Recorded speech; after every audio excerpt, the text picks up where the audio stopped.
Thank you, everyone, for coming to Manifest, of course, and attending this wonderful session here. Thank you to you, Kyle, for, of course, inviting me to be a part of this as well.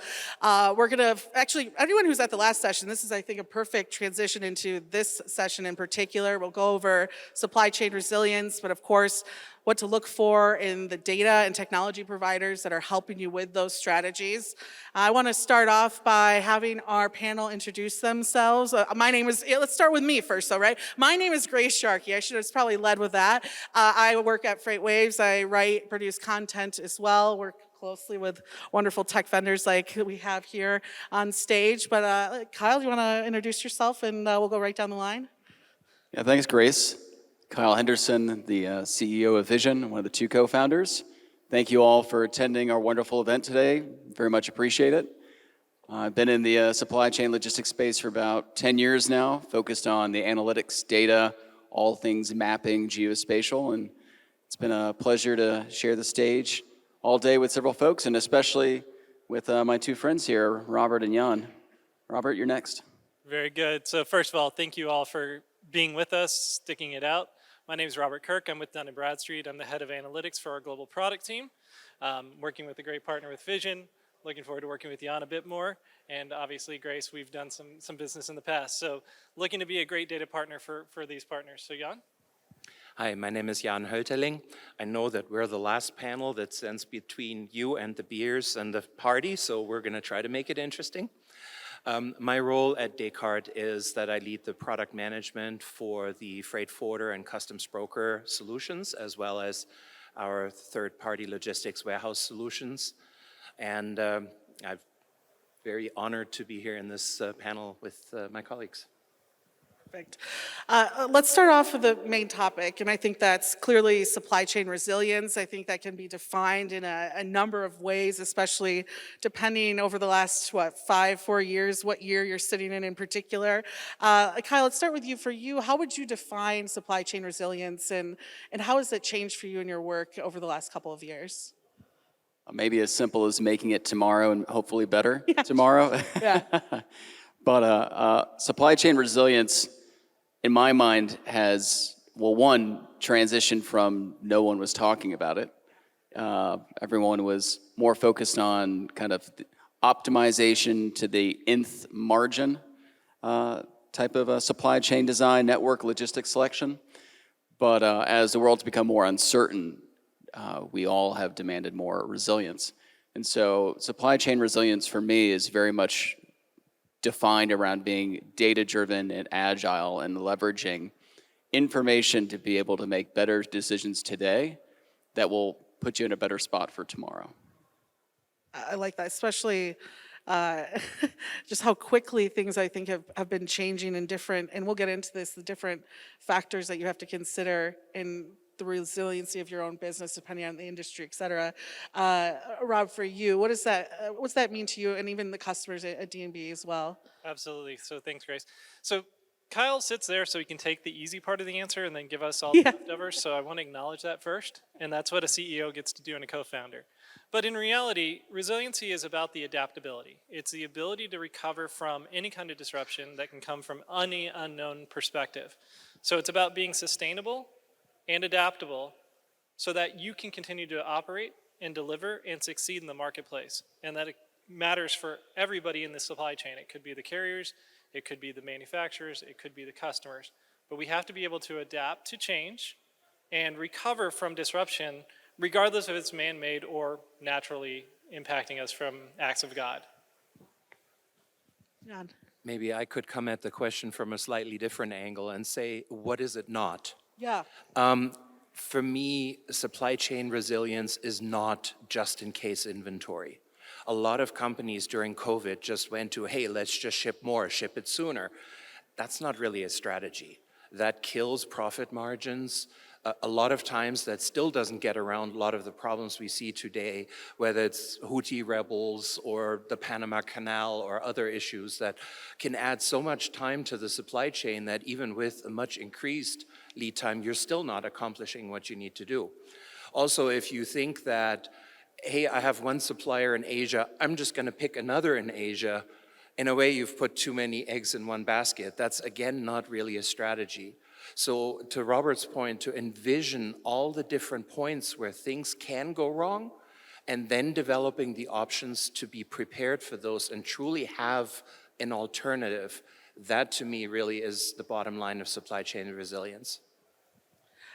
I want to kind of go off of that. And for you, Rob, in particular, when you're working with your customers and just in the industry in particular, what different factors are you looking at for that resiliency question, right? Because you said it, Jan said you can't really predict it, right? You're almost preparing for the unknown. So how do you kind of wrap your head around the unknown, and what areas are you constantly looking at? Well, I think the unknown's the unknown, right? Like Yeah. that is the problem. If we go back to Donald Rumsfeld, he had the great grid of the known knowables and the unknown knowables, and we all hate that grid, but it does a great job capturing the reality of the matrix. And so when we talk with our customers, when we talk with our business partners, when we talk with Vizion, it's about first understanding where you exist today and not just who your immediate suppliers are. So Jan made an excellent point. Having alternatives that look just like your existing partner is not really having an alternative, because they're either dependent on the same ports, becoming unknown or unrecognized managers in your supply chain, or they're reliant on the same political geographies. So we talked a little bit about trade barrier in the previous sessions and how that was a made-up reality of political distrust. So all these things come into play. So I would break it down into 4 big things just to answer your question and give you back the mic. One is you're going to have to worry about political and geopolitical factors. So there is a real reality of country risk and country risk concerns. The second is you have to understand who your value chain is. So as we get more responsible and look at sustainability, it's about understanding not just your immediate vendor, but who they're dependent on. So the true interconnectivity of a value supply chain. Third, it's going to be the financial and operational risk of your partners. And then fourth, it's the regulatory risk. And regulatory is different than country risk because that comes down to things like bad actors, inappropriate and commodity challenges like fraud or fraudulent parts and counterfeit parts, as well as disruption into the supply chain that's introduced through things like slave labor and child labor and the other things we talked about this morning. And then finally, if we can get to a really solid place, it looks at sustainability. So not what we can do today that's the cheapest, but what is the most cost effective for our clients and our business in the future, which is a whole new dimension of risk. And Kyle, for you, clearly building a lot of these tools and the data and everything behind it, how does that all go into the work that you're doing and making something that's, we talked about visibility right in this last segment, something that's actionable, right? So that they can actually move forward in a supply chain situation that they know is resilient in whatever matters to come forward. What's that like building the product behind it? I think first step is be a janitor. There's a whole lot of cleaning that happens at the beginning. And at Vizion, we've spent years investing both capital, human and financial, in gaining access, tapping into, and understanding the pros and cons, limitations of the data sets out there. And then working to join them in ways that are thoughtful, and doing so with great partners and great customers, understanding the questions they're likely going to want to ask of the data. Because it's very difficult to cleanse and organize data without understanding what you intend to do with it. I mean, ask any kind of database engineer or anyone who's dealing with cloud data management. It's, you just can't say, well, I want to answer this question. Like, do you realize what that query is going to do to our cloud platform type of thing? So there's a lot of work that goes into just understanding the data and its limitations and its value and its opportunities as well. And then the next step from our perspective, and this is kind of tech nerdish a bit, we started this company with a focus around providing data and doing it via APIs. And APIs are that wonderful space where you have a strong influence or opinion on how the data is going to be used to structure it in such a way to feed it out in that shape for that use. Now, the data can kind of do whatever you want behind the scenes if you're going to put the time and effort into it, but this perspective of, well, how do we go from like really raw, disjointed, siloed data to all the data in one place, to it being clean and normalized, to it then being API, if that's a word, for specific It uses. is now. It is Yeah. now. Yeah. It was not a very good word. Don't use that one. And then there's that layer on top about how do you help design that API to then promote the features and platforms and tools that will leverage the API. So much of what we were talking about this morning is about just connecting data sets that weren't available before to ask interesting questions such as, how do I use years of bookings and shipping data from millions of companies to better understand what suppliers are even available across more diverse geographies, more diverse financial situations, more diverse management situations, and being able to kind of build an atlas of information with this data that's now available in platforms and available via APIs. So, we joke around at Vizion quite often that, so much of our work, 90% of what we do is just preparing other people's future. Because if you don't have a good data foundation with these layers of bring it together, cleaning it, APIizing it, then you really can't even take those next steps. And great companies like Dun & Bradstreet and Descartes and many of the other companies up here today, Uber Freight, as well, Nexiot, they really have found ways to take this better, cleaner, more available and purpose-rendered data to user interfaces, to applications, to analysis tools for those specific use cases that are kind of like our first baby steps in resiliency in this industry, and maybe that's a fair way of thinking about it. We're doing resiliency in a lot of ways for the first time. And to your point, Jan, it's like China plus one was the resiliency plan going back a year or two, and Robert, that doesn't work because it's essentially saying, okay, well, Vietnam might be better, but it's still going to be exposed to the same trade routes. They're still trying to pass through the Red Sea.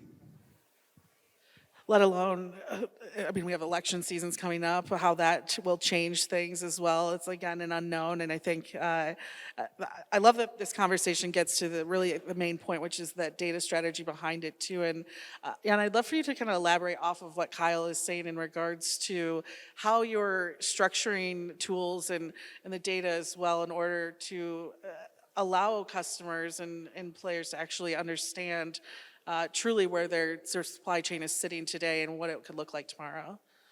Yeah, thank you. I want to just play off something Robert and Kyle said. I think it's really important to understand that this is not a one-size-fits-all. For all the companies here in the room, there is no simple answer. It depends so much on what are your products, what are the duties, what are taxes, what, as Robert said, some of the regulatory things. And based on that, your paths may be dramatically different. So to the data that you asked about, Grace, we have, for example, our data mine product, which does some of the same things that TradeView does, also does a couple other things. And if you want to talk to me about it, I'll be here all day. We also do a lot of data around security screening and denied party screening. So we help companies comply with the Uyghur Forced Labor Act and other things like that that really can put quite a crimp in your supply chain if suddenly a container of stuff just gets taken. And this is the first time in US history that a law was passed with the presumption of guilt. You have to prove that the merchandise is innocent of forced labor. And how many companies can really do that beyond their direct vendor and go back to their vendor, to the raw material vendor, and those kinds of things? So we aggregate a lot of data. We also try to merge a lot of the information that we gather in ways that help our customers then to make good decisions, and also to take paths that they may not have even thought about. For example, what we saw during COVID is that companies that had products with higher duties and taxes would use our foreign trade zone software to bring stuff physically to the US, but without bringing it into the commerce of the US, so all the duties and taxes were deferred until you actually needed them, and that saved some companies some really big bucks. And that's going to become, I think, even more important as time goes by. Is just reading for packaging companies. They're going to be responsible soon for showcasing that they are creating a life cycle of recycling, right? And that's going to be the same thing. How are you tracking that, and how are you, working with partners in order to bring that information to the table? And Rob, for you, we had this announcement that thank you for letting me cover at FreightWaves as well about trade views, and of course the work that the two of you are doing together as well. Can you tell us about the process of finding the partners that can bring this data to you, and in the trust and maybe work that you do to, I don't want to say vet, but make sure that you're working with a good partner who's going to bring that solution to the table? Absolutely. So I know it's been a kind of theme of today about data quality, but at its core, it's really about triangulate the data. Kyle said it earlier, and I love the phrase, and it's what we do as well. And so the first thing we do is we look at companies, and we look to partner with companies who have a wealth of information that's often exhaust. It's the leftovers of what they do that creates the ability to create new insights. And metadata is an incredibly powerful tool. So while DMB is not the most innovative firm, being around for 180 years, we are a fast follower in the space.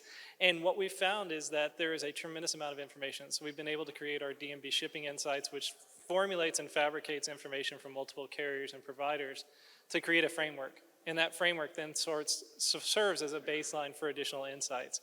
But to your core question, what we do is we start with companies who play in the space, right? We're not going out and looking at somebody who's outside the space and trying to surveil in. It's from members of this community that we get our information.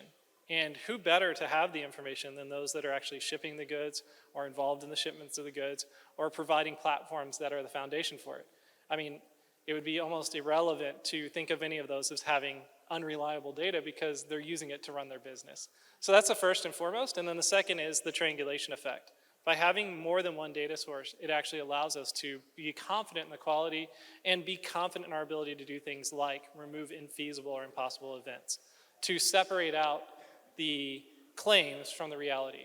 And that's a really powerful tool. Kyle, for you, and kind of both on what Jan and Rob were just talking about, how do you keep track of how your solutions will continue to grow and really impact in them in the future, of what roles or regulations, rules might come by that potentially would create a different type of resiliency issue? How do you stay on top of kind of, or continue to innovate so that you're almost a step ahead in a way, producing the outcome that Rob just spoke on? I think the first step is recognizing a very simple truth that you very much can't do it alone. You have, and this is our opinion as a company, that the future solutions are going to be partnerships of specialists on the tech solutions, the data solutions, the industry expertise, the regulations, ideally all digitized in some way. And so where maybe you go back 5, 10, 15 years, you thought we can buy a single solution, a megalith type of solution, right? It's going to be, one of these classic enterprise things that takes several years to implement and it delivers 20% of its promises. But that set aside, the idea that the solutions, the needs, and the environment are going to get more complex, and they're going to get more complex faster. So you have to build in a way that it's easy to plug in more partnership faster as well. Hence Descartes, hence Dun & Bradstreet, hence we work with many other data providers out in the space, AIS data providers, IoT data providers, data cleansers, different data sources for sanction information, for labor information. Like we aren't big enough to do it all ourselves, and we can't specialize enough. So really identifying vendors and thinking of them more as partners, because we're all bringing insights about how to deliver value to the end customer in some way, shape, or form. But really philosophically taking this approach that you have to do it together to make it better for everyone. I think there's a lot of times, so this is for you, Kyle, as well, like people kind of consider the question of like whether I can build these tools in-house, or should I look for partnerships? And for you, why is that partnership so important? And especially, you touched on the specialist aspect, right? What is the true return of that investment in working with those specialists compared to maybe organically trying to solve these problems internally? Yeah, and I think the natural storyline, if you look back as you've attempted to maybe build it for yourself, is that I think it's still important to try to build it for yourself in some way, shape, or form, because that's kind of like R&D. That's learning. It's like it's educating yourself on what questions to even ask a partner in some way. It educates yourself on the business and financial decision of buy versus build versus partner, et cetera. So I think it's important to still be able to ask and try and put time and effort and capital into R&D around it.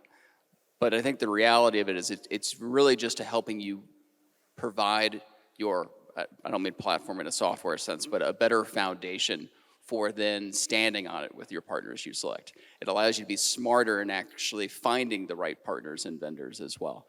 So it's going to get more challenging and more complicated, but it's kind of like you're going to have to become a jack of all trades, mastering them as one, to know who the other jack of all trade or the other specialists to bring in will be, and piecing together these solutions in the future. I like that answer because I think a lot of times, and someone brought this up earlier too, it's like you don't, working with data is more about what is the question you're even asking, right? Like, what are you truly trying to solve? And I think on that note, like, you have to almost go through that internally. You got to fail a few times first Yeah. to learn, to really like take the lessons into your heart so that Yeah. you know the right questions to ask. Yeah, Jan, do you want to maybe elaborate off that too, and the work that, of course, Descartes is doing all across supply chains, and when you're talking with customers that have been long-term or even new ones, what that conversation is like, and kind of maybe the failures that they've had that you've been able to follow through with, to help with? So I apologize, there's a terrible echo, so I'm not sure Oh, is I it? fully got the question, but Yeah, for you, as you're working with customers and who are looking, for those partners, right, to make sure that they are working with data that's vetted, that they're, trying to figure out the best way to create solutions to help them through the resiliency issue. What are you hearing from them in terms of like the questions that they're looking to get answered, and how do you kind of walk them through that discussion? yeah, thank you. No, I got it, sorry. I can scream. I don't think anyone wants that, but I can do it, so don't worry. So it's interesting what Kyle said about aggregating data from sources, because if Kyle is an aggregator, then I'd like to think of us as a super aggregator, because we then also have direct connections with steamship lines, with airlines, through our MacroPoint solution with many trucking companies and even individual truckers. What we find is that our customers are really most interested in understanding our vetting process. And we are very rigorous with how we vet all the providers. Vizion went through quite the rigor. I can attest, yeah. And we're very glad to have them as one of our trusted data sources, but we really continually make sure that the data is where it needs to be in timeliness and accuracy and completeness. And then where we take it, and this is really where we see most of the customers' questions are, well, how can you put that data to work for me? Just showing me that something happened doesn't really help me. If a vessel arrived late, so what? Does that mean it's going to miss the next vessel and now it's going to be a week late? Or does it mean, well, it got there a little late? It's similar when we take a flight. Sometimes you can get in a little late and it has no impact at all, and sometimes it just ruins your whole day. And those are really the questions that we hear mostly from customers, is to put that data to work, and especially where we have applications for freight forwarders, customs brokers, others that are really dealing with the movement of freight. Obviously, they want to know, what do I need to do to then either mitigate or come up with some alternative for whatever may have happened. I want to go to you, Rob, and you brought this up that D&B hasn't always been the most I can't remember the word you used specifically, but maybe on top of the strategy in this area. What maybe fueled that push, and what work have you been doing over the last couple of years to make sure that D&B has the resources, has the partnerships in place to be someone that they can go to help solve these problems, or maybe more so watch out for these problems in the future? Yeah, and I just want to clarify that. When I said DMB is not the most innovative company, what I mean by that is if you look at where this was coming from, we didn't start in 2018 because we didn't need to. Other companies were starting in 2018. Being a fast follower is a very profitable position to be, so just being transparent about that. And many organizations did the same. You can talk about Uber and Lyft who were on stage, right? Like, and all the competitors, and it's not just a pick on them, but those are very easy. Amazon, Walmart, right? So with that being said, connecting it back to the story that we're talking about, the framework is really about looking at what the questions of the business are. So Kyle did a very good job of kind of talking about the concepts of listening to our clients for the questions. Jan did a great job about what is the value of the information. Collecting data for data's sake is like having a dictionary or an encyclopedia that you never open. You could have the best library in the world like Alexandria, but if you never open the books, what does it matter? So the question is, how do we apply it? And that's what DMB is really focused on, is collecting information and creating these derivatives that allow our customers to make meaningful decisions that have an impact on both the short term, and I'm going to say the short term are things like profitability and expense management, but also on the long term. We absolutely believe in the framework of sustainable economies, right? So DMB's ESG products that are coming out are really about moving beyond the financial and the immediacy to sustainability. When we talk about supply chain, it's not just about the shipments, so Jan did a great job there a moment ago. It's also about understanding how do we become resilient, which means being reactive and proactive around the things that disrupt us. How do we have the mitigation strategy to have an alternative transportation route if we use the airline as an example? Or adapt to rescheduling our events on the back end if I get stuck in Denver because my plane has an engine problem, as we heard earlier. Those points are the critical points, and the bigger the conversation becomes, when we move from one person to one container, to 100 containers, to 1 million shipments, to 10 million shipments that happen through the Red Sea, that's where the conversation really takes part. And again, our standpoint is we don't need to replace the real-time data tracking. We need to provide the benchmarks so that you understand what your opportunities and options are, and therefore you can draw these actual directional decisions. And we're not trying to predict where the next disruption is, because that's an impossible game. What we're trying to do is show you the tools that you have to react to any disruption, regardless of where it comes from. And it's 5-6 minutes here. One thing I want to kind of to end this with, especially for all those shippers out there too, what's really great about this is if you really break it down, supply chain resilience is about making sure that your product is getting there to the end consumer at the time that you told them it would. And that is, when you talk about the last couple of years, 2018, et cetera, that is now the selling point for a lot of goods out there. I mean, there's things that I buy because I know it'll deliver tomorrow compared to it will deliver in 2 days. And your supply chain needs to be resilient in whatever matter is going to come up, right, in order to make that happen. It's truly what's pushing products. I think that's why it's become so important, why we hear about it so much in earnings calls and now from CEOs and CFOs and from these big companies. So with that being said, for you, let's do Kyle. Yeah. Hey, you brought me here, bud. It's how does that change over the last couple of years? That execution for shippers of making sure their promise to consumers is going to happen. How is that fueling this conversation of resilience in the work that you're doing at Vizion? Yeah, I think it's changed from a focus on promising the best possible outcome to consistently promising the outcome you can deliver. So maybe a way of thinking about that differently is, you go on Amazon, you're going to buy something, right? And you can see, hey, there's some options that are same-day delivery, others are 2-day delivery, the others go, hey, this is 5 to 7 days type of thing. But imagine a world where nearly every cargo owner, retailer, et cetera, has the information to be able to know what delivery window they can promise at the time of purchase with 98, 99% accuracy type of thing. So I think that's a bit of the shift. It's about maybe being more honest with ourselves versus promising what sounds slightly better than the competitor without regard to what will happen when it's tough for everyone. Good point. So in this regard, I actually want to kind of throw it over to Jan's way on this one. I'm curious, Jan. I've repeatedly been a customer of Descartes data and data mine for multiple years, multiple companies, and I have found, at least for me, ways I love leveraging it to make interesting decisions. I'm kind of curious on this note of like, how have you been seeing the customs data, the shipments data getting leveraged to make smarter decisions on what to promise?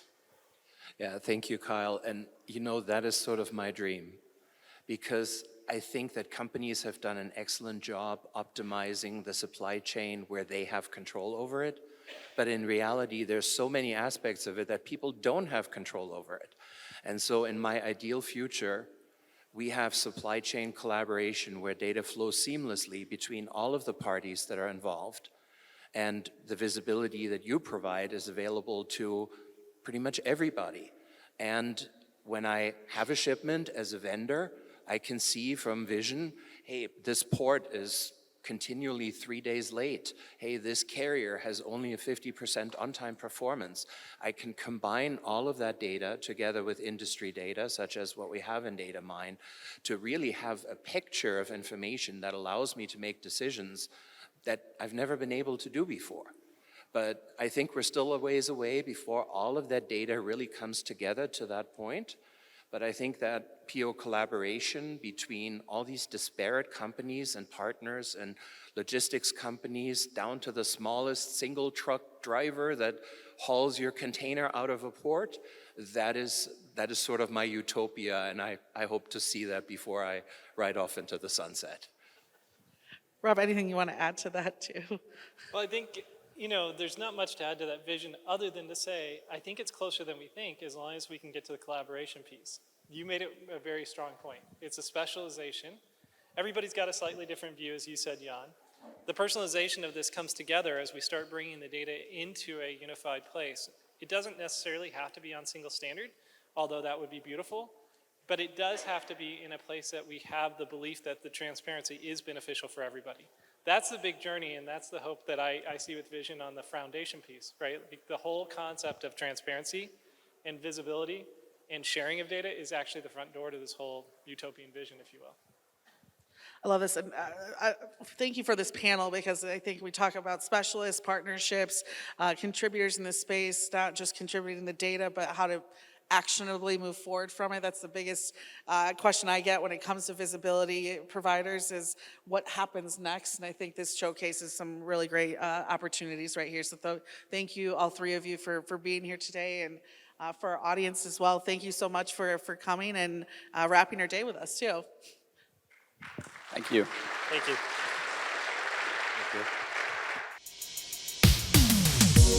you.